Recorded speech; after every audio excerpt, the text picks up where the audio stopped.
এবার আমি চলে আসছি 2 নম্বর গেট দিয়ে ঢুকতেছি। এখানে অনেক ইউরোপিয়ানরা আসেন, বহু লোক ট্যুর করতে আসেন, যেহেতু এটি বেশ নামকরা একটি গোল্ডের বাজার। এখানে দেখা যাচ্ছে, দেখে মনে হতেছে এই দোকানটা, আমার কাছে মনে হইতেছে এগুলো মনে হয় চায়না থেকে বানায় নিয়ে এসে রাখছে, কিন্তু বাট এরকম না, এটা আসলে অরিজিনাল সব কিছু। আমরা সুযোগ থাকলে একটা দোকানের ভিতরে একটু ঢুকবো, না থাকলে আসলে কিছু করার নাই, যেহেতু আমরা কেনা বেচার মধ্যে যাচ্ছি না।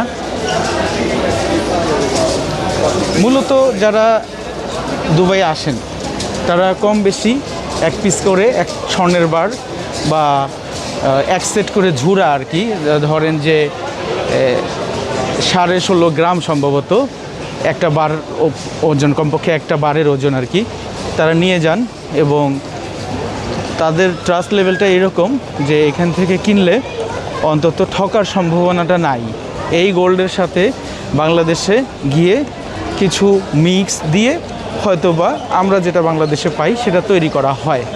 খাদের একটা পার্সেন্টেজ আছে, গোল্ড টেস্টার দিয়ে সেটা টেস্ট করার ব্যবস্থা আছে, সেটাও যদি আপনার প্রয়োজন পড়ে তাহলেও মনে হয় এখানে টেস্ট করার ব্যবস্থা আছে। এবং তারা যে আপনাকে সার্টিফিকেট দিবে বা আপনাকে যে রিসিট দেবে, এই রিসিট অনুযায়ী আপনি ট্রেড করতে পারবেন। এছাড়াও গোল্ড ট্রেড করার জন্য এখানে আলাদা অ্যাপস রয়েছে। বিভিন্ন ধরনের অ্যাপসের মাধ্যমে শেয়ার বাজারের কেনাকাটার মতো, ক্রিপ্টোকারেন্সির মতো করে আপনি গোল্ড ট্রেড করতে পারবেন।